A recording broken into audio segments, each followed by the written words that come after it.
성경 말씀 함께 보겠습니다. 성경 말씀은 디도서 2장 11절부터 14절까지 4개의 성경 구절입니다. 한 절씩 교독했으면 좋겠습니다.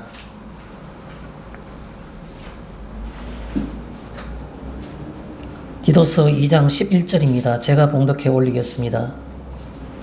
모든 사람에게 구원을 주시는 하나님의 은혜가 나타나 우리를 양육하시되 경건하지 않은 것과 이 세상 정욕을 다 버리고 신중함과 의로움과 경건함으로 이 세상에 살고 복스러운 소망과 우리의 크신 하나님 구주 예수 그리스도의 영광이 나타나심을 기다리게 하셨으니 그가 우리를 대신하여 자신을 주심은 모든 율법에서 우리를 성량하시고 우리를 깨끗하게 하사 선한 일을 열심히 하는 자기 백성이 되게 하셨습니다.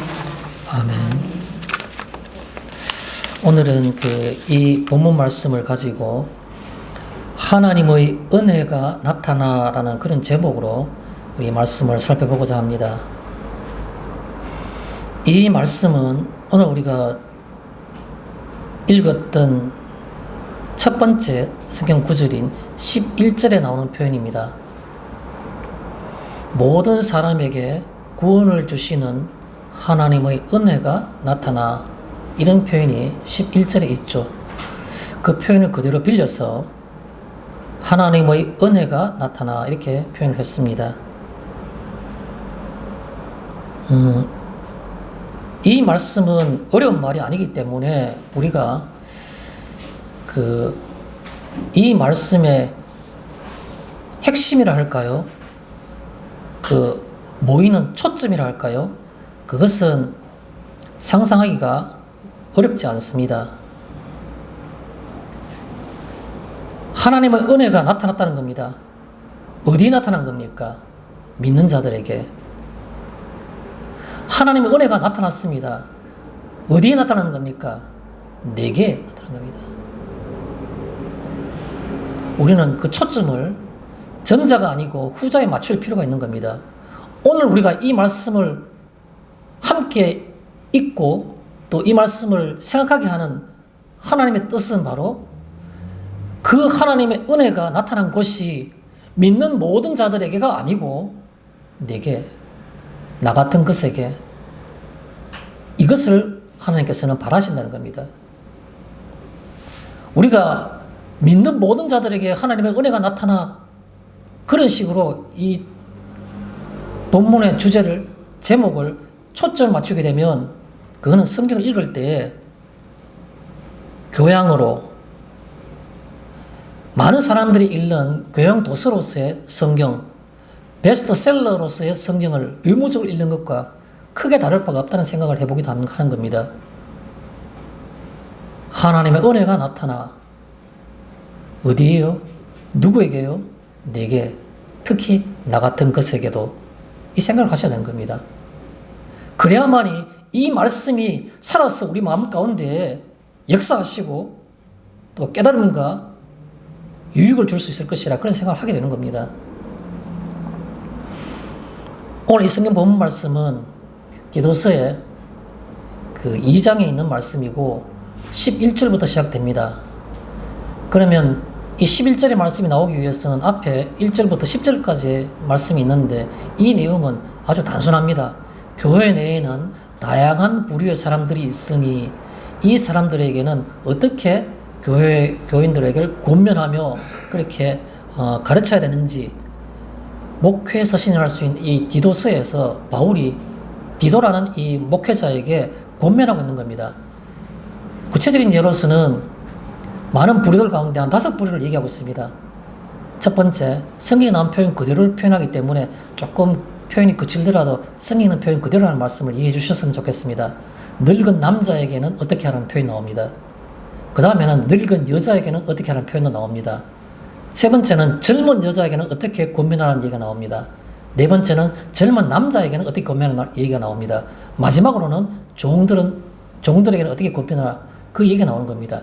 그 당시에 초대교회에 있었던 그 교회의 핵심적인 구성원들에 대해서 또 다양한 어떤 그 인간관계에 대해서 지금은 모든 사람들이 다 평등하지만 그 당시에는 수직적인 관계 또 남녀 간의 어떤 그런 엄연한 어떤 그런 현격한 차이 나이가 많고 적음에 대한 어떤 그 차이 이런 것들이 현대사회 우리하고 비교될 정도로 많은 차이가 있었는 겁니다. 거기에 대해서 바울은 하나하나 상세하게 구체적으로 이 디도에게 권면하고 있는 겁니다.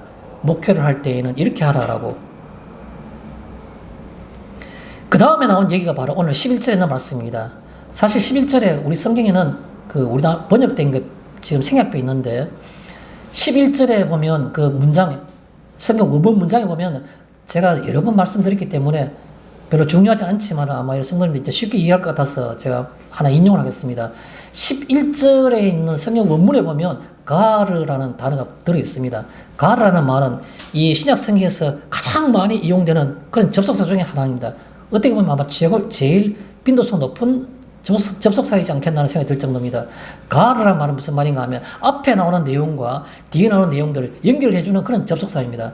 뜻은 뭐냐면 왜냐하면 그것은 그런 뜻입니다. 왜냐하면 그것은 이런 이유 때문에 그런 말입니다. 가라는 말 엄청나게 많이 나옵니다. 로마서에서도 늘 나왔기 때문에 제가 로마서 우리가 할 때 성경 말씀을 볼 때도 여러 번 소개한 적이 있습니다. 앞에 가라는 말이 제일 먼저 나옵니다. 이런 말씀 많이 들었습니다. 제가. 그래서 교회 내에서는 여러 부류의 사람들에게 이렇게 권면하고 교회를 이렇게 목회를 하라고 이렇게 바울이 구체적으로 권면한 다음에 왜 그렇게 권면해야 되는지에 대한 이유를 설명하는 것이 바로 오늘 11절부터 14절 나온 내용들입니다. 그러면 11절부터 14절 사이에 무슨 내용이 있느냐?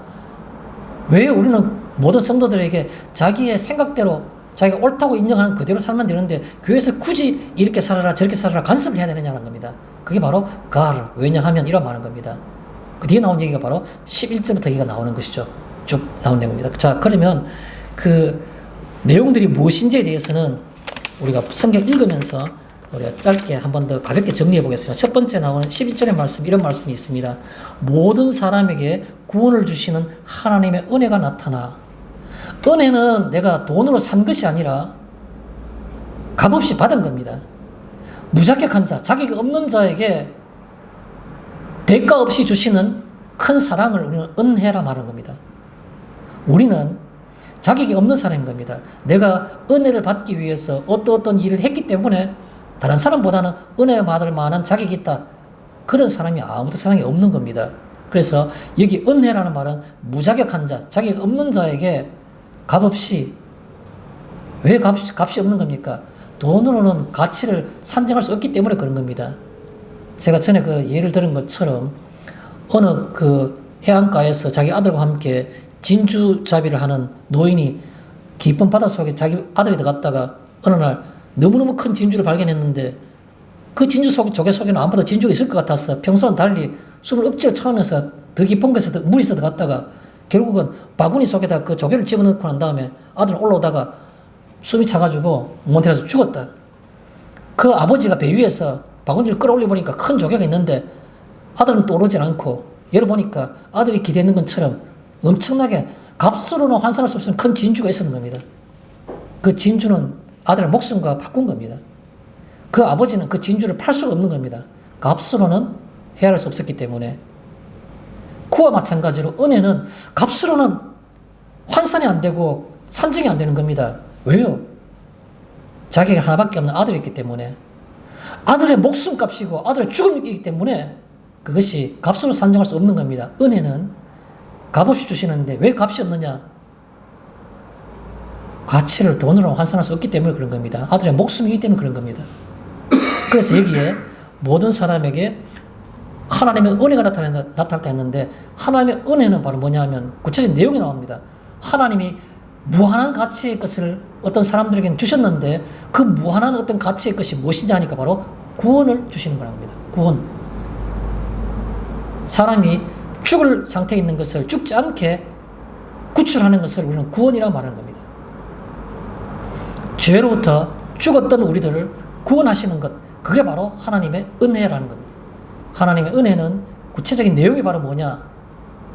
죽을 수밖에 없는 자, 이미 죄로 죽었던 자를 구원하는 것, 그것이 바로 하나님의 은혜란 겁니다. 그게 누구에게 나타났습니까? 모든 사람에게 구원을 주시는. 자, 여기에 대해서는 제가 오늘 조금 시간이 가더라도 성경적인 좀 설명을 좀 드리고자 합니다. 이 말씀은 우리가 성경학자들이라든가 우리가 신학적으로 많은 어떤 그런 이론과 어떤 논쟁이 있는 그런 구절입니다. 이 논쟁은 바로 뭐와 관계 있냐니까 가장 핵심적인 부분이 디모데전서 2장 4절에 있는 말과 한 짝이 되고 있습니다. 디모데전서 2장 4절은 지금 현재 있는 이 디도서 2장 11절과 똑같은 말입니다. 디도서 2장 11절에 이 말씀이 디모데전서 2장 4절에는 뭐로 표현되고 있냐니까 하나님은 모든 사람이 구원을 받으며 진리를 이르는데 알기를 원하시느니라 이렇게 되어 있죠. 진리를 아는데 이르기를 원하시느니라. 똑같은 말입니다. 하나님은 모든 사람들이 다 구원을 받기를 바라고 또 진리를 아는데 이르기를 바란다는 겁니다. 원하신다는 겁니다. 무슨 말입니까? 아니 그러면 만인 구원설인가? 세상에 있는 모든 사람들은 하나님이 창조하신 피조물들이기 때문에 모든 사람을 다 사랑하시기 때문에 그래서 모든 사람 다 구원하신다는 말인가? 그러면 믿는 사람들 걱정할 필요가 없겠네. 언젠가는 믿게 되고 언젠가는 구원받는 거 아니냐? 이게 바로 만인 구원설입니다. 만인 구원설의 근거가 되는 게 바로 디모데전서 2장 4절과 디도서 2장 11절에 있는 이 두 가지 구절이 바로 만인 구원설의 근거가 되고 있는. 그런데 우리가 잘 아시는 것처럼 성경에는 믿음으로 구원받는 것이고 믿음으로 의롭다는 것이지 믿지 않으면 구원받을 수 없는 것이 성경에 나오는 수없이 많은 곳에 다 그렇게 표현되어 있는 겁니다. 그럼 이 말은 무엇인가? 제가 그냥 가볍게 좀 설명해 드리겠습니다. 이 말씀, 디모데전서에 있는 말씀이나 오늘 이 디도서 2장에 있는 이 말씀은 바로 세 가지 관점에서 우리가 쉽게 풀이할 수 있는데 첫째는 바로 뭐냐 하면 모든 사람에게 하나님은 모든 사람을 구원하신다. 이 말은 무슨 말인가 하면 제한적이지 않다는 겁니다. 제한적이지 않다는 무슨 말일까요?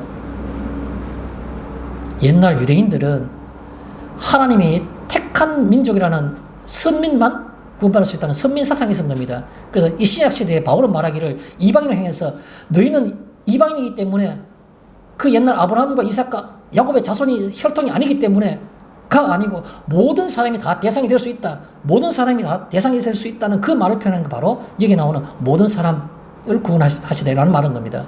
그래서 유대인에 대한 어떤 그런 혈통적 제약이 없다는 것을 표현한 것이 바로 모든 사람을 표현한 것이죠. 두 번째입니다. 성경에 여러 군데 보면 거의 대부분의 모든 성경들이 모든 사람들이 구원받기를 원하신다 말하고 있습니다. 하나님의 구원하시기를 원하신다는 말이 아닙니다. 성경의 많은 곳에 가만히 보면 대부분 다 구원받기를 원하신다. 하나님 구원하신다는 것은 100% 모든 사람을 다 구원한다는 행위이고 구원받는다는 말은 무슨 말입니까? 인간의 선택이 필요한 겁니다. 내가 믿을지 안 믿을지, 내가 받아들일지 말지. 아니 구원받는 것도 은혜라면서요. 은혜이기 때문에 하나님께 주신 선물이라면서요. 하나님 특별한 사랑이라면서요. 꼭 그런 것만 아니에요. 이가 상관되는 구절들이 많은 겁니다. 제가 요절은 준비하지 않았는데 빌립보서 2장 12절에 보면 빌립보서 2장 12절에 보면 이와 굉장히 관련되는 것들이 있습니다. 무슨 말이냐 하면 빌립보서 2장 12절 뒷부분 하반절에 보면 항상 복종하여 늘 복종하게 하는데요. 그래서 두렵고 떨림으로 너희 구원을 이루라라는 말씀이 있습니다. 무슨 말입니까? 구원은 한 번 받으면 끝이 난다면서 내가 실수와 자잘하다고 언젠가 하나님께서 나를 이끌어 가신다면서.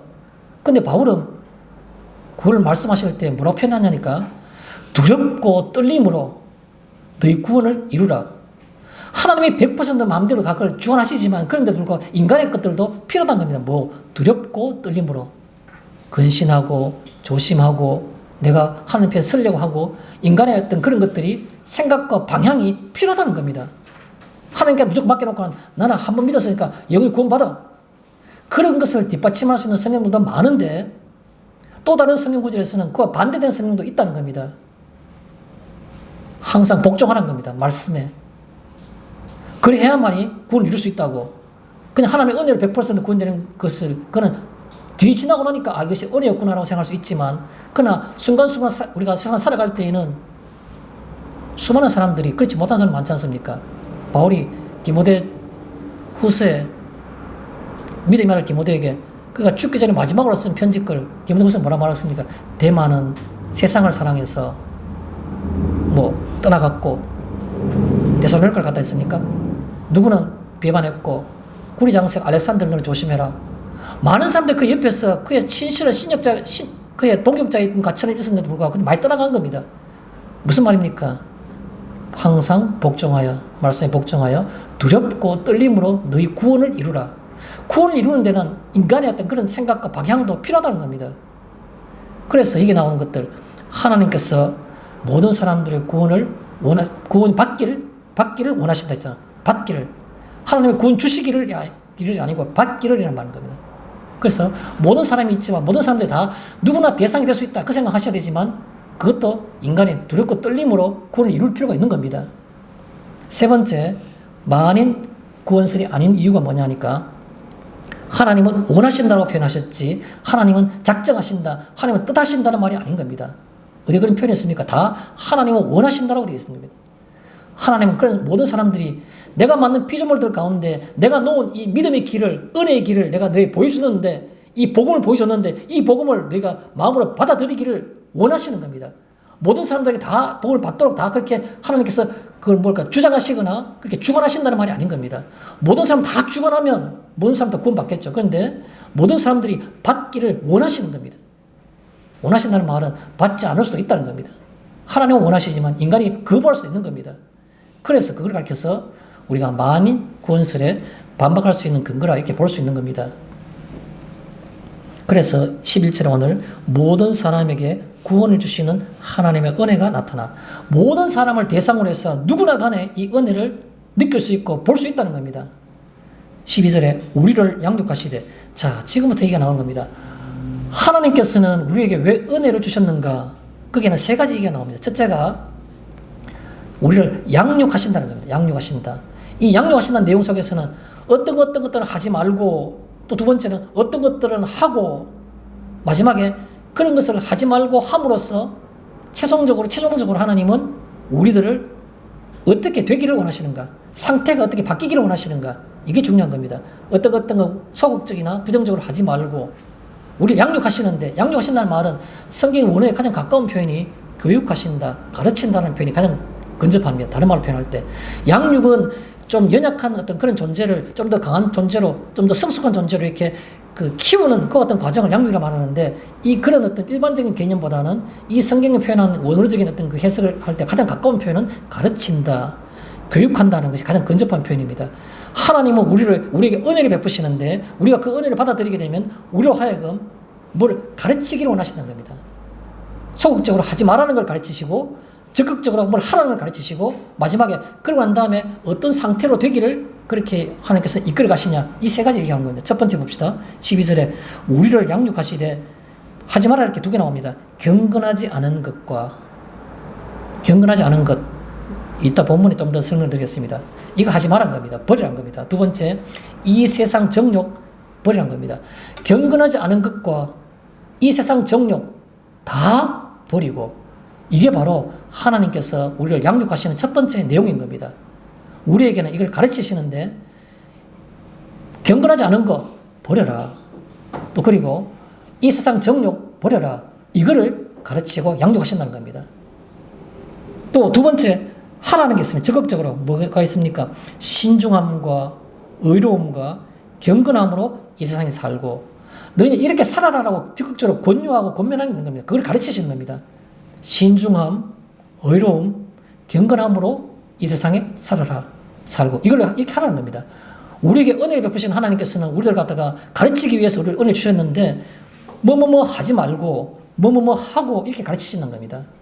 자, 그 다음 13절에 복스러운 소망과 우리의 크신 하나님 구주 예수 그리스도의 영광이 나타나심을 기다리게 하셨으니, 두 가지 얘기하고 있습니다. 복스러운 소망과, 우리가 하늘을 향해서 기대를 하고 우리가 희망을 가지는 것은 그 복되다라는 겁니다. 허황하고 약자들의 어떤 그런 현실 도피가 아니라는 겁니다. 강자가 하늘에 소망을 두면 와 은혜스럽다 말하고, 사회적인 약자가 하늘에 소망을 두면 현실 도피라 말하는 것이 우리의 일반적인 판단인 겁니다.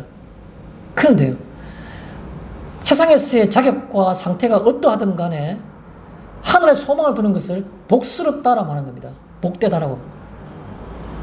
그러고 난 다음에 뭐라고 표현하겠습니까? 여기도 약간의 성경학자들의 어떤 그런 그 해석상의 갈림이 있는데 긴 말이 나옵니다.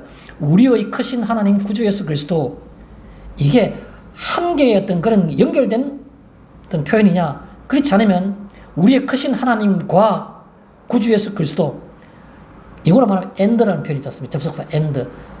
우리의 크신 하나님과 하나님 and 그리고 구주 예수 그리스도, 이게 두 개 나눠지는 두 분을 가르치는 것이냐, 아니면 그냥 하나로 쭉 한 개 붙여가지고 한 분을 지칭하는 것이냐. 우리의 크신 하나님, 구주 예수 그리스도. 성경에서는 그 속에 접속사가 없으니까 실제로 원문에 접속이 있느냐? 없어요. 그럼 하나로 보는 것이 옳다는 겁니다. 그런데 성학자들은 두 분으로 나누는 것이 옳다는 학자들도 제법 많습니다. 어쨌든 간에 다시 돌아와서 우리가 섬기는 하나님은, 우리에게 은혜를 주시는 그 하나님은, 모든 사람이 구원을 받기를 원하시는 그 하나님은 크신 하나님이라는 겁니다. 크신 하나님. 그것도 조금 이따 제가 설명드리겠습니다. 그 하나님은 바로 우리들에게 어떤 존재이냐니까 구주 예수 그리스도가 된다는 겁니다. 하나님은 삼위일체 한 분이신데 그가 때로는 아들의 위로, 아들의 모습으로 우리에게 관계하시고 접촉하시는 겁니다. 그래서 이게 한 분. 그래서 유명한 신학자가 쓴, 세계적으로 유명한 신학서 도서가 있는데 십자가에 달리신 하나님, 그런 책이, 유명한 신학서적이 있습니다. 세계적으로 유명한 신학서적입니다.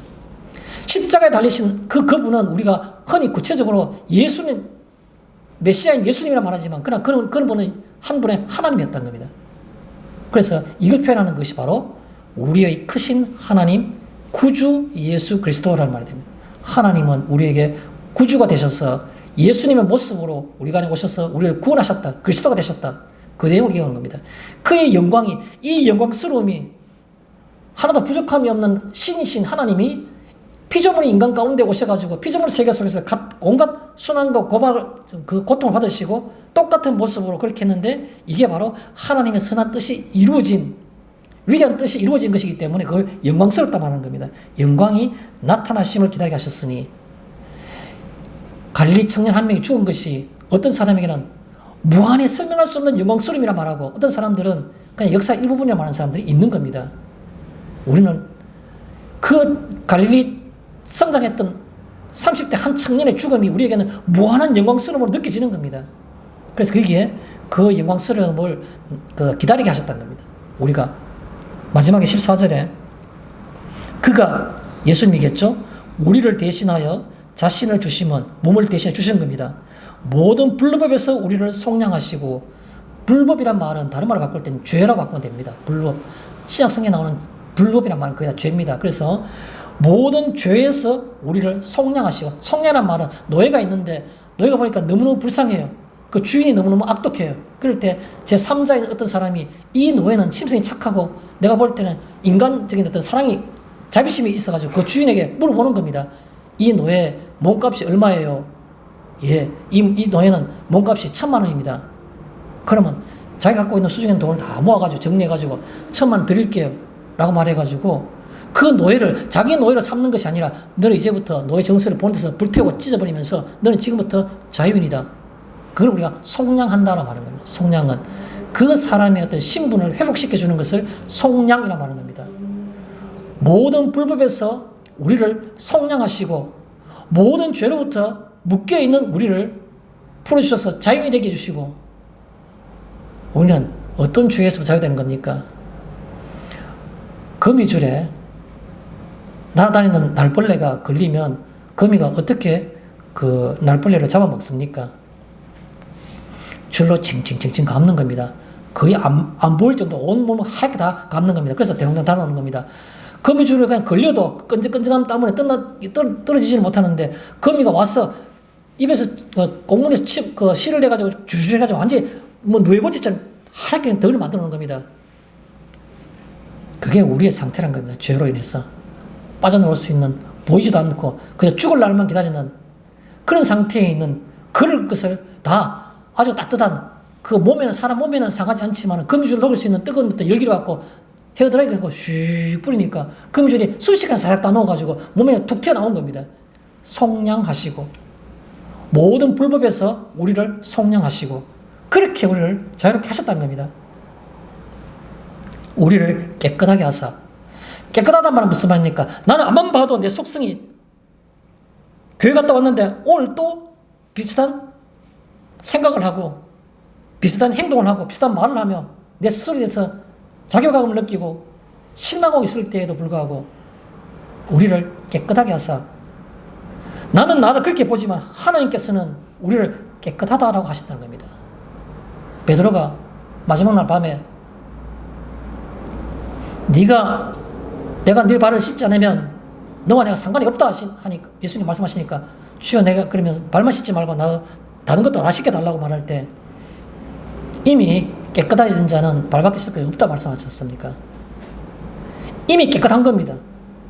예수가 나의 구원자이시고 구주라고 나는 영광스러운 소망을 기다린다고 그렇게 믿음이 있는 자들은 내가 날마다 손에 묻히는 더러운 것들, 머릿속에 생각하는 더러운 생각들 이런 것이 있을지라도 우리를 어떻게 한다고요?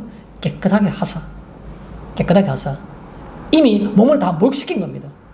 베드로에게 다 전체 몸을 씻길 필요가 없다고 말씀하신 것을 우리가 깨끗하게 하사라고 말하는 겁니다. 그 다음에 뭡니까? 세 번째 나온 내용입니다. 하나님께서 우리에게 은혜를 베푸신 이유가 선한 일을 열심히 하는 자기 백성이 되게 하심이라. 여기에 하나님의 백성은 주님을 구주로 믿고 모인 하나님 나라의 백성들인 겁니다. 하나님 나라의 백성의 특징이 있는 겁니다. 선한 일을 열심히 하는, 이게 바로 구원받은 자들의 특징이란 겁니다. 선한 일을 열심히 하는. 선한 일은 무엇일까요? 우리가 생각해보면 잘 알겠죠. 주님의 말씀을 따라서 행하는 것. 그게 바로 선한 일인 겁니다. 무엇이 선한 겁니까? 우리 속에서 나오는 선한 일들. 내가 불쌍한 사람 봤을 때 불쌍히 여기고 자비를 베풀고 그것도 선한 거 맞죠? 그러나 그거는 세상 사람도 다 하는 겁니다. 그러면 성경에서 말하고 있는 선한 일은 뭡니까? 주님의 말씀을 따라서 실천하는 것. 그게 선한 일인 겁니다. 일반적인 자유롭고 선하고 세상에 나가보면 우리보다 믿는 사람보다도 객관적으로 선한 사람이 한두 명입니까? 어쩌면 더 많을지도 모르는 겁니다. 윤리적으로 도덕적으로 천성적으로 태어날 때부터 심성에 선해가지고 우리의 심성이 악해가지고 뭔가 모든 게 다 아깝고 하기 싫고 그런데도 불구하고 자기 천성적으로 선한 일을 하는 사람들이 주변에 어렵지 않게 볼 수 있지 않습니까? 그런데 여기 말하고 있는 것들은 바로 선한 일을 열심히 하는 이라는 하나님의 백성의 특징이 바로 뭐냐면 주님의 말씀을 따라 살아가는 그 뜻인 겁니다. 선한 일을 하는. 돌아가겠습니다. 제가 질문을 하나 던지겠습니다.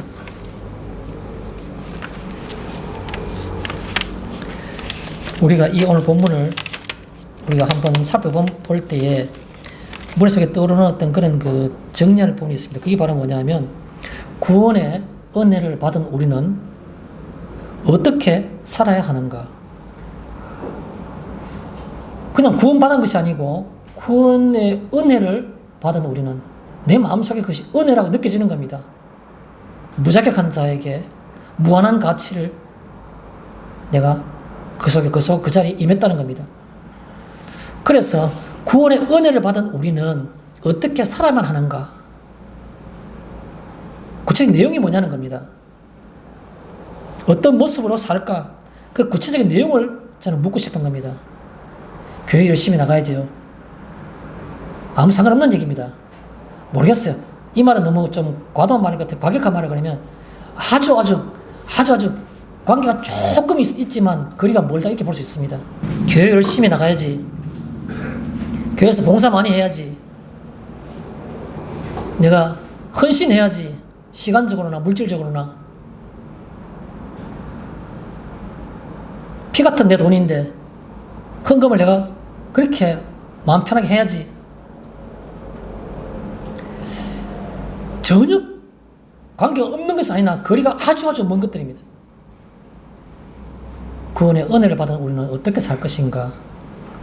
그거에 대해서 오늘 본문은 계속해서 우리에게 얘기하고 있으니까 지금부터 우리가 이 본문 속에서 그러면 그거 아니라면 무엇입니까? 여러분 살펴보시면 좋겠습니다. 첫 번째, 1절에 우리를 양육하시되, 제가 조금 전에 말씀드린 것처럼 은혜를 베푸신 하나님께서는 우리를 가르치시기를 원한답니다. 가르치시기를, 깨닫게 하시기를. 그래서 그가 교육하시는데, 그 말입니다. 교육하시는데 뭘 교육하시는지, 다시 돌려서 말해서 우리를 양육하시되라는 말은 은혜 안에 있다면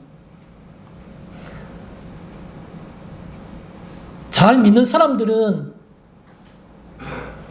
하나님의 은혜가 나타나는 사람들이겠지만, 나는 정말 은혜 안에 있는가? 이 생각을 먼저 해야 되는 겁니다. 은혜 안에 없다면 양육받으실 필요가 전혀 없는 겁니다. 평생을 교회에 나와서 교회에 출석을 한다 해서 그것이 은혜 안에 있지 않을 수도 있는 겁니다. 청함을 입은 사람은 많지만 택함을 입은 사람은 심히 적다 말했는데, 내가 올 때 참 믿음을 보겠느냐고 말씀하셨는데, 어떻게 지상교회에 보이는 유형교회 모든 교인들이 다 구원받으라고 생각하시고 그렇게 안심하시는 겁니까? 혹시 모른다. 아니요. 이것은 부분적으로 하나님께 내가 기여한 바에서 평생을 내가 시간을 내고 교회 출석했으니까 그래도 아는 것보다는 조금 낫지 않겠냐? 전혀요. 믿음으로 구원받는 것이지 내 정성으로, 내 시간으로 구원받는 게 아닌 겁니다. 왜 자꾸 정성을 바치려고 그럽니까? 기독교 복음의 본질에 가장 반대되는 개념이 무엇인지 아십니까? 지성이면 감천인 겁니다. 어느 종교에 가면 100번 절하고 1000번 절하고 난 다음에 어떻게 한다? 기독교엔 그런 거 없습니다. 평생을 교회 나온들, 평생을 새벽 기도를 한들 아주 은혜스러운 것이지만, 그러나 그것이 구원과 직결되는 것은 아니라는 겁니다. 어떻게 그걸 갖다 믿으려고 하고 그걸 어떻게 붙잡으려고 하는 겁니까? 믿음으로 구원받는 겁니다. 은혜로 구원 얻는 겁니다.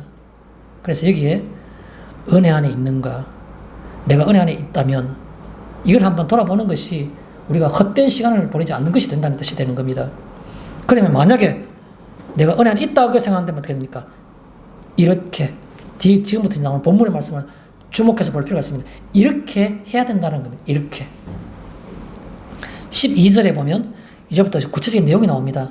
하나님께서 우리를 은혜로 부르신 다음에 양육하시는 내용이 나오는 겁니다. 12절에 다 버리고, 아까 본문 중에 두 가지 나왔죠. 첫 번째가 뭡니까? 경건하지 않은 것과, 그러니까 경건하지 않은 것. 경건하지 않은 게 뭡니까? 하나님을 의식하지 않는 겁니다. 이걸 경건하지 않다라고 성경은 표현하는 겁니다. 하나님 의식하는 게 경건한 건데, 하나님 시선 앞에 살고자 하는 것이 경건한 건데, 하나님 의식하지 않는 겁니다. 머릿속에서는 하나님에 대한 지식이 너무나 잘 알아요. 신앙생활을 내가 연륜이 30년인데 50년인데 어찌 성의 지식을 모르겠습니까? 그런데도 불구하고 아버지가 장로님이고 어머니가 권사님에도 불구하고 전혀 상관없는 사람들이 많습니다. 교회를 아예 안 나오는 사람도 많지만, 교회를 나와서 평생 해왔는 습관이 주일 교회 나오는 것인데 그 습관이 어디 가겠습니까? 주일만 되면 교회 나오는 겁니다. 성가대도 하고 주일학교 교사도 하고 다 하는 겁니다. 그런데요, 그 속에 경건하지 않은 상황이 있다면 그건 전혀 양육받지 못한 겁니다. 경건하지 않은 것을 다 버리고, 다 버릴 때 첫 번째가 바로 하나님을 의식하지 않는 것. 내가 교회에서만 그런 것이 아니라 사회에 나가서 여섯 동안의 세상 속에서 살아갈 때에도 내 하나하나 모습이 달라야 되는 겁니다. 자는 정말 뭔가 다르다는 생각이 들어야 되는 겁니다. 뭐 때문에 다르지 않은 궁금증이 생겨야 되는 겁니다. 그게 바로 하나님을 의식하는 겁니다. 두 번째, 이 세상 정욕을 다 버리고, 이렇게 말했죠. 이 세상 정욕인 겁니다. 이 세상 정욕이라는 것은 어떤 욕구나 욕망을 얘기하는 건데, 전 두 가지로 이렇게 나누어서 말씀을 드리고 싶습니다. 첫째는 뭐냐 하면 불신앙적인 욕구. 신앙이 없는 사람들이 요구하는, 바라는 일반적인 욕구가 내게도 그대로 있는 겁니다. 뭐라고 말하고 있습니까? 성경에 다 버리고. 그냥 직설적으로 말씀하고 있는 겁니다. 성경은 다 버리고. 신앙이 없는 사람, 불신적인 그런 어떤 욕구. 뭐 필요한 겁니까? 내 영광, 인간적인 어떤 출세, 내 어떤 그런 만사 형통 다 버리고 하나님 의식하는 경건함이 있는 사람들은 그런 것에 대해서 나는 어떤 좋은 배우자를 만나야 된다. 나는 내 자식이 어떤 수준까지 최소한 되어야 된다. 나는 재산이 어느 정도 돼야 되겠다. 불신자들이 가지고 있는 똑같은 욕구, 마음의 어떤 그런 희망, 이런 것을 다 버리고, 그것은 하나님께서 하시는 겁니다. 필요하시면 이것도 주시고, 저것도 주시고, 필요하지 않다 그러면 그것도 안 주시고, 저것도 안 주시는 그것이 다 은혜인 겁니다. 그래서 다 버리고 오란 말. 두 번째가 다 버리고 오란 말은, 이 세상 정욕 가운데 있는 말은, 육신적인 욕망. 어떻게 보면 비슷할 수도 있죠. 불신적인 욕구나 육신적인 욕망. 육신적인 욕망은 뭡니까? 육체의 욕망들. 생각하는 것이 음란하고, 행동하는 것이 안목의 정욕이라고, 보는 것이 어떤 세상사람과 다름이 없는 육체적인 본능 속에서 그냥 그 속에서 그냥 허덕허덕하고 있는 우리의 모습들. 이런 모습들이 인간의 육신을 갖고 있기 때문에 우리에게 없을 수는 없지만, 그러나 그것들을 어떻게 한다고요? 다 버리고.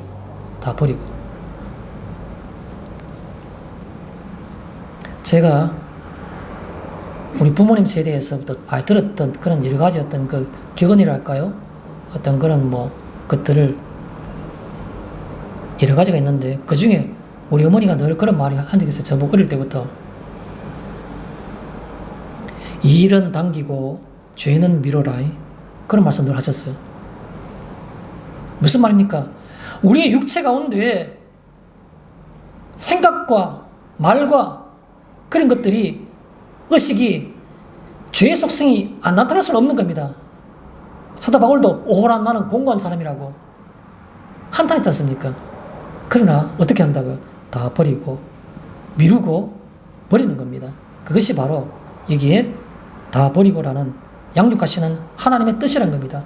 자, 두 번째, 적극적인 면에서 우리를 양육하시는 내용이 있습니다. 12절에 이 세상에 살고, 이 세상에 사는데 어떻게 살아야 되는지에 대해서 구체적으로 얘기하고 있는 겁니다. 제가 조금 전에 여러 성도님들에게 질문을 던진 것과 똑같은 겁니다. 구원의 은혜를 내가 받았다면 우리는 어떻게 살 것인가? 그에 대한 구체적인 대답이 될 수도 있겠죠. 이 세상에 살고 할 때 세 가지가 나온 겁니다. 첫 번째가 신중함입니다. 신중함. 12절에. 성경 어디 가더라도 이 신중함이라는 표현이 나오지 않습니다. 잘. 그런데 왜 이 중요한 순간에 갑자기 믿음으로, 은혜로 이런 말들을 우리가 알고 있는 그런 걸 하면 되는데 왜 갑자기 신중함이란 말을 할까? 그런데 바울은 이걸 굉장히 강조하고 싶은 말입니다. 오늘 우리 성경 본문 가운데 2장 11절부터 봤지만 2장 5절에 보면 젊은 여자에게 말하는 권면이 나오는데 신중하며라는 표현이 또 나와요. 12절에만 나온 것이 아니라 5절에 또 나온 겁니다.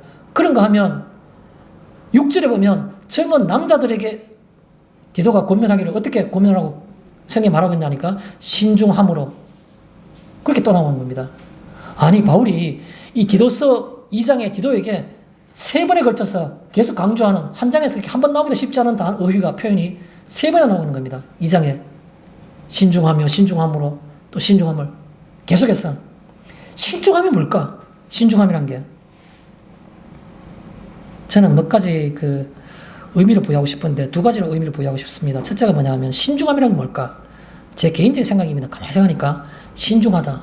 특히 젊은 여자들에게, 젊은 남자들에게, 또 그리고 전체적으로 또 오늘 또 하나님께서는 우리들에게 이렇게 세상에 살라고 하셨는데, 그때 첫 번째가 신중함으로 살아라.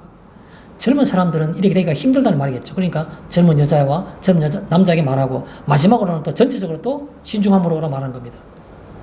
그 신중함이라는 말은 아마도 의미를 부여하며, 그런 뜻인 것 같습니다. 의미를 부여하며. 우리는 젊은 사람들은 자기 생각대로 벼가 익기 전에 팔팔대가 골 빳빳하게 서지만은 벼가 익어가지고 고기를 익으면 벼가 이삭에 의해서 숙이지 않습니까? 젊을 때 고기를 숙이는 젊은이는 아무도 없습니다. 이제 보니까 자기가 뭔가 재산도 조금 쌓이고, 사회에서 내가 뭔가 누구도 알아주기 시작했고, 나도 번듯한 직장을 가지게 되고, 내가 지식을 교육받은 게 이제 끝나니까 더 이상 교육받는 그런 게 없으니까 내가 마치 이제 다 알게 됐다는 것. 부모 세대를 보니까 너무 모든 게 나약해 보이고 약해 보이고, 세상의 어떤 기본적인 요즘 흐름과는 다른 어떤 그런 모습이 보이는 겁니다. 기고만장할 수밖에 없는 겁니다. 그럴 때 신중함으로, 뭡니까?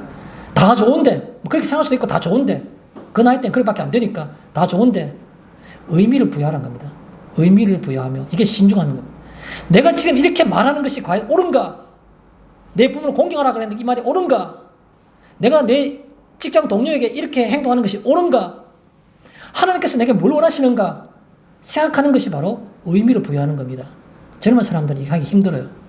그런데 성경에서는 이 5절, 6절에만 뿐만 아니라 젊은 사람뿐만 아니라 오늘 12절에도 딱 적극적으로 뭘 세상에 이렇게 살고라고 말할 때 첫 번째 나온 게 바로 신중함으로, 다른 말로 의미를 부여하며, 내가 하는 행동에 이게 무슨 의미가 있는가?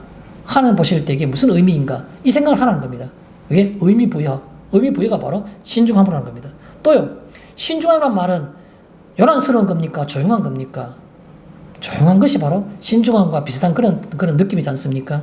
여기에 신중함으로라는 말은 다른 말로 표현하면 고요함으로. 고요함은 어디서 우리가 그 색깔과 내용을 찾을 수 있습니까? 고요한 것 어디 있습니까?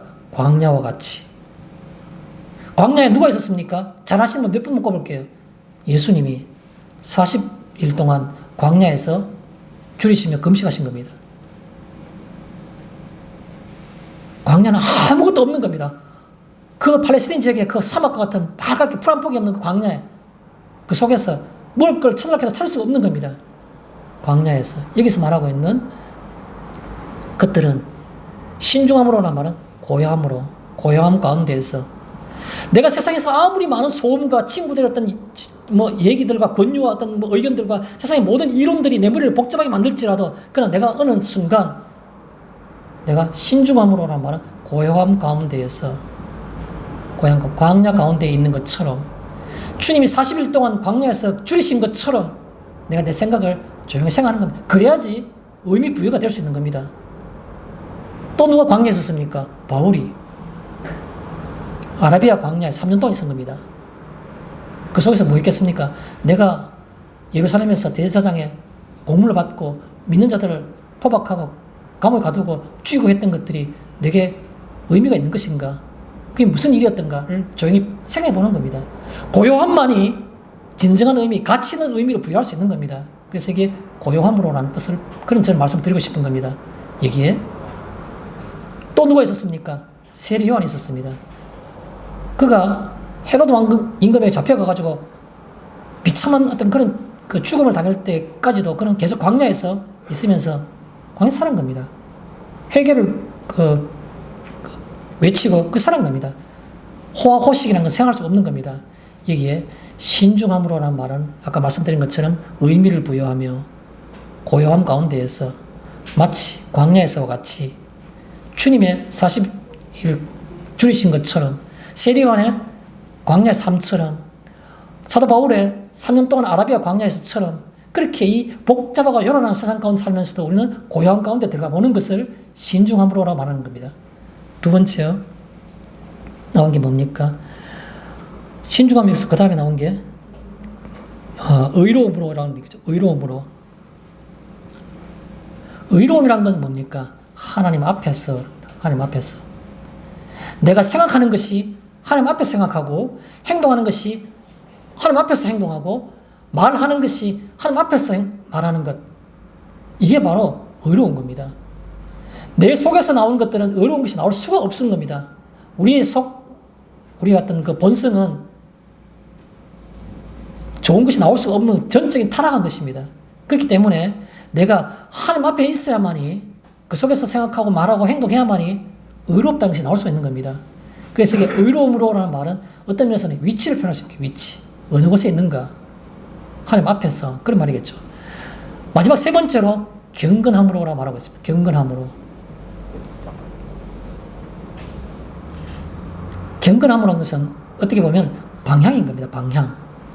아까 의로움으로라는 말은 하나님 앞이라는 그 위치를 우리가 지칭하는 것이라 그러면, 경건함이라는 것은 방향인 겁니다. 하나님을 향해, 그 뜻입니다. 시선도 하나님을 향하고, 삶도 하나님을 향하고, 내 목숨도 하나님을 향하고, 모든 하나님을 향하는 그 방향이 바로 경건함이라는 겁니다. 이 땅에 살고 있지만 그러나 내 마음이 혹은 내 영혼이 바라는 방향이 하나 있는데, 그 방향은 바로 하나님 쪽이라는 겁니다. 그걸 밝혀서 우리는 경건함이다, 이렇게 표현하는 겁니다. 자, 그 다음에 13절에 보면 기다리게 하셨으니, 하나님께서 은혜를 베푸신 자들에게는 뭘 기다리게 하셨다는 겁니다. 기다리게 하신 내용이 뭐냐면, 다른 말로 표현하면 기다리게 하셨으니라는 말은 지향점이 있는, 뭔가 뚜렷한 방향 감각이 있는 그 말이겠죠. 지향점이 있는 뚜렷한 방향에 대한 감각이 있는 겁니다. 내가 이쪽으로 할 거냐 저쪽으로 할 거냐, 그럴 때 저쪽이 생명의 길이고 가치 있는 길이네 라고 생각할 수 있는 그 지향점이 있는 것을 우리는 기다리게 하셨으니, 아니 오늘 사는 것도 어제 사는 것과 내일 사는 것도 다 똑같아요. 반복돼요. 그건 지향점이 없는 겁니다. 아침에 일어날 때마다 오늘도 내가 하나님을 바라보며 하나님의 기뻐하시는 길이 뜻이 무엇인지를 내가 살피고 그 뜻을 상해서 나가겠습니다. 그게 바로 지향점인 겁니다. 결과적으로는 실패하고 넘어질지라도 그러나 늘 내가 바라는 방향이 있는 것, 그게 바로 지향점이 있는 것, 그게 바로 기다리게 하셨으니라는 것. 하나님은 우리로 하여금 어떤 특별한 목적의식을 가지면서 살게 하시는 겁니다. 그걸 지향점이 있는 기다리게 하셨으니라는 말씀인 겁니다. 자, 거기 보면 13절에 복스러운 소망이 있는 겁니다. 우리가 하늘을 향해서 갖고 있는 소망은 복되다고, 그 말이 바로 복스러운 소망입니다. 복스러운 소망이라는 것은 성경적 근거가 두 군데를 우리가 많이 찾겠습니다. 첫 번째가 여러분 잘 아시는 겁니다. 로마서 8장 18절에 뭐라 되어 있습니까? 생각하건대 현재의 고난은 장차 우리에게 나타날 영광과 비교할 수 없도다. 우리 잘 아시는 말씀이지 않습니까? 로마서 8장 18절. 우리가 현재의 모습이 내가 평안하든 그렇지 않으면 내가 좀 고난스럽다고 힘들다고 그렇게 느끼든 간에, 그러나 그것이 내가 만약에 하나님을 향해서 바라보고 그래서 뚜벅뚜벅 걸어가는 길 가운데에서 맡기는 고난이 있다면 그 고난은 장차 우리에게 나타날 영광과 비교할 수 없다고. 이게 바로 복스럽다는 겁니다. 복스러운 소망. 현재의 고난이 내가 그 길을 간다고 갈 때 다른 사람들은 조금 불편할 수 있겠죠. 세상 사람들하고 어울릴 때 여러 가지 좀 어색한 게 있겠죠. 제가 언제 그런 말씀 드린 적이 있습니다. 제가 아주 어릴 때, 고등학교 때, 우리 그 당시에 학창시절에는 중간고사나 기말고사 시험을 치고 나면 학교에서 고등학생 단체로 문화교실을 가는 영화를 보러 갔습니다. 뭐 시중에서 만약에 뭐 돈이 현대전 가격으로 영화 한 편에 뭐 10,000원쯤 한다 그러면 그 당시에는 반도 안 되게 뭐 한 3,000원, 4,000원쯤 되고 그렇게 단체로 줄 쫙 서가 교복 입고 극장에 갔습니다. 물론 당연히 성인들이 볼 수 있는 영화를 볼 수가 아니고 학생들 볼 수 있는 영화인데, 그 중에서 지금도 제가 기억에 남는 영화가 있어요. 물론 몇 개의 영화가 있는데 그 중 하나가 그 제목이 갑자기 생각이 팍 막히네요. 데미트리아스였던가? 하여튼 잘 모르겠는데 주인공은 기억나요. 미국 유명한 주인공인데 빅터 마치오라는 남자 배우였어요. 빅터 마치오가. 그가 로마 시대 때 검투사로 나온 겁니다. 검투사로 나왔는데 어느 귀족집에 검투사로 있었는데 시합에 나가면 시합도 잘하고 해가지고 아주 인기 있고 몸값이 많이 나가는 검투사였습니다.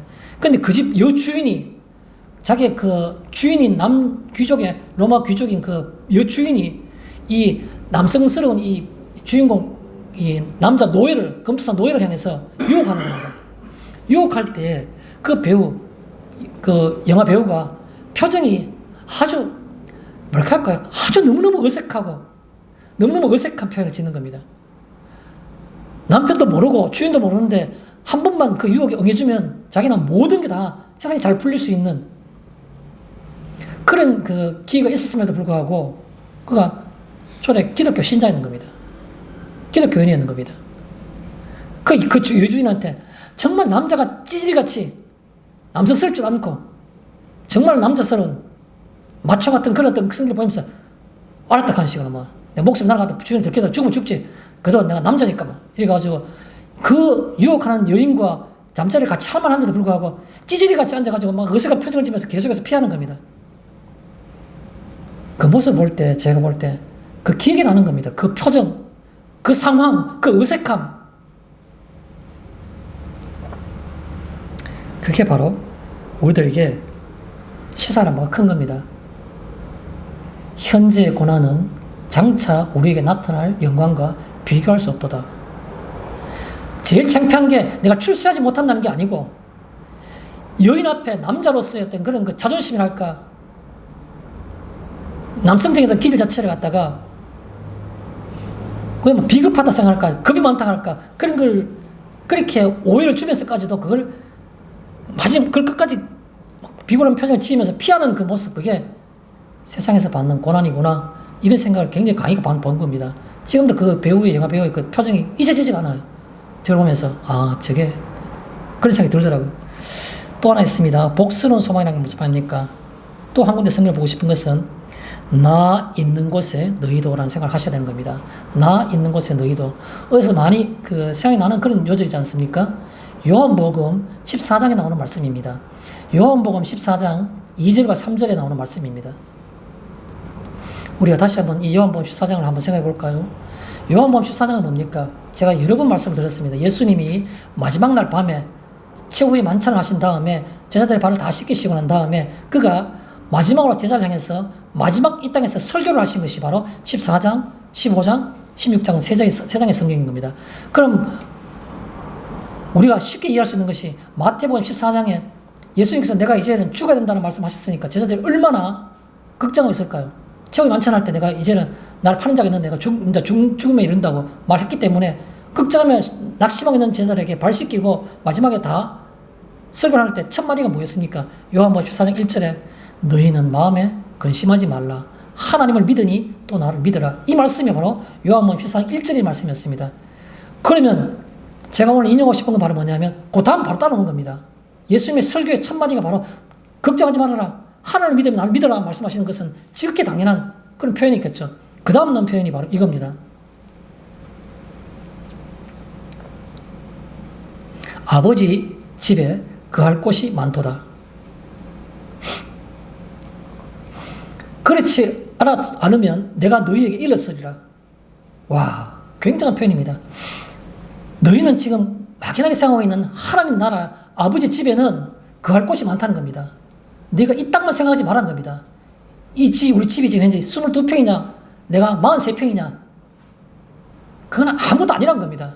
아버지 집에 거할 곳이 많도다. 만약에 내 말이 말하는 것이 틀렸다 그러면 내가 너한테는 난 거짓말 하지 않는 사람이니까 난 너희에게 틀렸다고 얘기했을 거다. 그렇지 않으면 내가 너희에게 일렀으리라. 다른 말이 이 말은 그렇지 않으면 너희에게 일렀으리라는 말은 무슨 말입니까? 나는 하는 말이 거짓말이 아니다라는 그 말인 겁니다. 아버지 집에 거할 곳이 많도다. 이건 거짓말이 아니다. 그게 바로 그렇지 않으면 너희에게 일렀으리라. 내가 너희를 위하여 거처를 예비하러 가노니 그 다음에 13절이 뭐냐면 가서 너희를 위하여 거처를 예비하면 내가 다시 와서 너희를 내게로 영접하여 나 있는 곳에 너희도 있게 하리라. 나 있는 곳에 너희도 이게 나오는 겁니다. 요한복음 14장 3절에 나 있는 곳에 너희도. 그 너희가 누구인 겁니까? 믿는 자, 은혜를 받은 자. 그 믿는 자, 은혜를 받은 자는 어디에 있는 겁니까? 예수님께서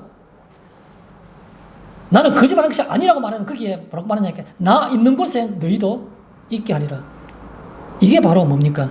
기다리게 하셨으니 복스러운 소망인 겁니다. 머릿속에 내가 죽으면 천국 간다고요? 아니요. 지금도 주님과 함께 내가 함께 살아가는 것처럼 주님께서는 걱정하고 있는 제자들에게 첫 마디가 바로 뭐냐면 걱정하지 말아라. 내가 너희를 위하여 거처를 예비하러 가는데 가서 거처가 예비되면은 다시 너희에게 왔어. 내가 다시 왔어. 너희를 내게로 영접했어. 받아들여가지고 두 팔로 안으면서 가슴 뭉클하게 허깅하면서 나 있는 곳에 너희도 있게 하리라고. 주님이 우리를 안고 난 다음에 주님이 계신 그곳에 우리 있게 한다고. 그게 바로 뭡니까? 기다리게 하셨으니 복스러운 소망인 겁니다. 또 하나 있습니다. 기다리게 하셨으니 말은 예수 그리스도의 영광을 기다리는 말씀인 겁니다. 예수 그리스도의 영광이라는 말 앞에 수식어가 있습니다. 우리의 크신 하나님 이렇게 변했죠. 우리의라는 말은 무슨 말입니까? 믿는 자는 누구나. 아무리 생각해도 내가 내 모습을 보니까 이건 아니라고 생각합니다. 아니요. 절대 아니요. 누구나. 이게 바로 우리의라는 겁니다. 누구나. 믿는 자는 누구나. 또 크신 하나님이라는 겁니까? 이 말하는 것이 유명한 철학자나 세상에 100살 넘은 사는 지혜로운 자가 말하는 것이 아니고 크신 하나님이 그렇게 하신다는 겁니다. 크신 하나님, 창조주, 이 우주 만물의 주인이신 그분이 가시는 영광을 얘기한다는 겁니다. 또요, 그 앞에 예수 그리스도의 영광 앞에 뭐가 있습니까? 구주라는 말이 있습니다. 하나님이 우리를 구원하시기 때문에 구원 가능한 그런 분이시기 때문에 영광이 있다는 말씀이겠죠. 자, 14절에 보면 자기 백성이 되게라는 표현이 있습니다. 하나님께서 우리를 양육시키고 난 다음에 결과적으로 어떤 상태로 이끄시느냐, 자기 백성이 되게 상태를 이끌어 가신다는 겁니다. 뭐뭐뭐는 하지 말아라, 뭐뭐뭐는 하라, 그 다음에 어떻게 하는 겁니까? 그래서 기다리면 내가 이렇게 된다는 겁니다. 뭐가 되는 거냐, 자기 백성이 되게 하는 겁니다. 자기 백성이 되는데 그 앞에 방법이 있습니다. 자신을 주심은 자기 자신의 어떤 몸과 생명을 주셨다는 거죠, 주님께서. 자, 이 말은 우리가 다 아는 내용이니까 뭐 달리 설명할 게 별로 없습니다. 그러나 우리가 한 가지 포인트를 찍고 싶은 것은 앞으로 이루어질 일이 아니고 이미 이루신 그 뜻을 행하신 겁니다. 자기 몸을 주신 것은 내가 잘 믿으면 내게 주신 것이 아니고 예수님께서는 이미 이루신 겁니다. 이미 이루신, 내가 받아들이기만 하면 되는 겁니다. 이미 이루신, 이 생각을 하셔야 되는 거죠. 또요, 은혜의 본질은 우리가 은혜를 받았다, 은혜가 눈물 난다. 그 은혜가 뭡니까? 은혜는 바로 주님이 자신을 우리 대신에 주셨다는 겁니다. 그게 은혜의 본질이고 핵심인 겁니다. 자, 그 다음에 깨끗하게 하사. 어떻게 깨끗하게 하시는 겁니까? 불법에서 우리를 속량하시고, 속량란 말 뭡니까? 그 노예의 몸값을 1,000만요, 내가 950만 원인데 950만 원 드릴게요. 50만 원 좀 깎아주세요. 안 그러면 일주일에 한 번 정도 1시간씩 이 노예 데려가 다시 한번 조금 일만 시키든지, 돈이 이거밖에 없어요. 그게 아니고 1,000만 원 다 갚은 겁니다. 완전히 변제한, 변제라는 말은 돈 갚는 것을 변제라 말하죠. 완전히 변제한. 우리가 죄의 어떤 것들로 죽을 수밖에 없는 아담의 원죄로부터 내가 지은 자범죄에 이르기까지 이 모든 범죄들을 하나님께서는 우리가 믿는다는 그 믿음 하나 때문에 완전히 주님의 어떤 그 피값으로 변제한 겁니다. 그걸 가르쳐서 완전히 변제한 그런 말인 겁니다. 그래서 불법에서 우리를 속량하시고, 그럼 우리에게 남은 게 뭡니까? 우리에게 남은 것이 아무것도 없는 겁니다. 죄에 대한 책임, 내가 그렇지 않으면 또 내한테 1,000만 돈 내가지고 나를 해방시키셨으니까 그분에 대한 마음의 짐도 할 수 없는 겁니다. 내가 죄에 대한 어떤 그런 그 책임도 없을 뿐만 아니라 노예로서의 신분에 어떤 그런 어떤 그 얽매임도 없고, 나를 갖다 해방시켜준 그분에 대한 마음의 어떤 그 짐도 없고, 그냥 완전히 자유이 된 겁니다. 저는 그냥 한마디로 표현하고 싶습니다. 불법에서 우리를 속량하시고라는 말을 다른 말로 표현하면 뭡니까? Nothing. 영어에서 anything이라는 말은 뭡니까? 어떤 것, 뭐가 존재하는 겁니다. 뭐라고 딱 지정할 수 없지만 막연한 어떤 것, 그리고 anything이라고 말하죠. nothing이라는 말은 무엇입니까? 어떤 것도 없는 이라는 뜻인 겁니다. 어떤 것도 없는 것. 내게 죄에 대한 책임도, 그리고 주님께 갚아야 될 내용도 어떤 것도 없는, 그래서 그냥 한마디로 nothing. 어떤 것도 없는. 그게 바로 속량하셨다는 말. 불법에서 우리를, 그 불법에 무슨 불법이었습니까? 모든 불법에서 이렇게 표현했지 않습니까? 어떤 것에서도 불법에서도 우리를 다 갚았다는 겁니다. 완전한 변제, nothing의 어떤 그 상태, 그걸 우리가 불법에서 속량하시고라는 겁니다. 그러면 우리 남은 게 뭡니까? 아무것도 없어요. 죄책에 대한 것들도, 또 미안함에 대한 어떤 그런 부담감도 하나도 없어요. 그럼 내 속에 들어보니까 하나 남은 게 있어요. 그런데 내 속에 뭐가 있는 겁니까? 이때까지 한 번도 태어나서, 노예는 태어날 때부터 종이고 노예였습니다. 태어날 때부터 한 번도 느끼지 못한 게 있어요. 그게 바로 뭐가 있습니까? 자유함이 있는 겁니다. 자유가. 성경에 있지 않습니까? 요한복음 8장 31절. 요한복음 8장 31절 뒷부분부터 32절까지. 우리가 늘 아는 말씀이지 않습니까? 너희가 내 말에 거하면 참으로 내 제자가 되고 진리를 알지니 진리가 너희를 자유케 하리라. 내가 한 번도 느끼지 못했던, 교회를 내가 수십 년 다녔지만 그 속에서 내가 참된 자유, 내 마음속에서 정말 참된 기쁨이 솟아나는 자유스럽다는 그 참 기쁨, 참 자유 느끼지 못했는데, 내가 이 모든 불법에서 속량하고 나니까 참 자유가 생긴 겁니다. 또 하나 14절에 선한 일을 하는, 그는 선한 일을 하는 자기 백성들 특징이 바로 선한 일을 열심히 하는 건데, 선한 일을 하는 이라고 표현했습니다. 그 앞에 열심히 일하는 표현이 있습니다. 열심히는 뭐를 의미할까요? 의무적으로 열심히 하는 걸까요? 아니요. 이것이 내게 유익함으로. 그래서 열심히 하는 겁니다. 내가 그 자유함 속에서 일을 하니까 너무너무 기뻐요. 그리고 하나님께서 내게 응답하시니까 이 모든 것이 너무 가치가 있는 겁니다. 그래서 유익하기 때문에 선한 일을 하는 겁니다. 주님 말씀 따라 사는 겁니다. 선한 일은 주님 말씀 따라 순종하는 것이겠죠. 유익하기 때문에 열심히 하는 겁니다. 또요, 선한 일을 하는 이란 말은 무슨 말입니까? 제가 오늘 그 대표 기도할 때 이 시간이, 예배의 시간이 인생 가운데 살아가는 인생의 한 부분적인 시간의 한 조각이 아니라 하나님의 시간이기를 바란다고 그렇게 기도를 했습니다. 무슨 말입니까? 시간의 의미는요, 시간의 가치는 이 생각을 하셔야 되는 겁니다. 내가 선한 일을 하는 그 시간만이 이 땅에서 가치 있는 시간인 겁니다. 공부 열심히 해서 내가 전교 1등 했는 것도 가치 있는 일이겠죠. 그러나 그건 뭡니까? 인간적인 욕망, 인간적인 생각, 가치에서는 그것이 가치 있을지 몰라도 하나님을 선한 일을 열심히 하는 것과는 상관 별로 없는 겁니다. 그 관계가. 여기서 열심히 하는 건 뭡니까? 열심히 하는 건 정말로 시간의 의미가 뭐냐? 인생의 참 가치가 뭐냐? 그 시간만큼, 선한 일을 열심히 하는 그 순간만큼만이 인생에서의 하나님의 시간이고 가치 있는 시간을 뿌린 겁니다. 다른 건 시간이 별로 의미가 없고 가치가 없는 겁니다. 말씀을 정리하겠습니다.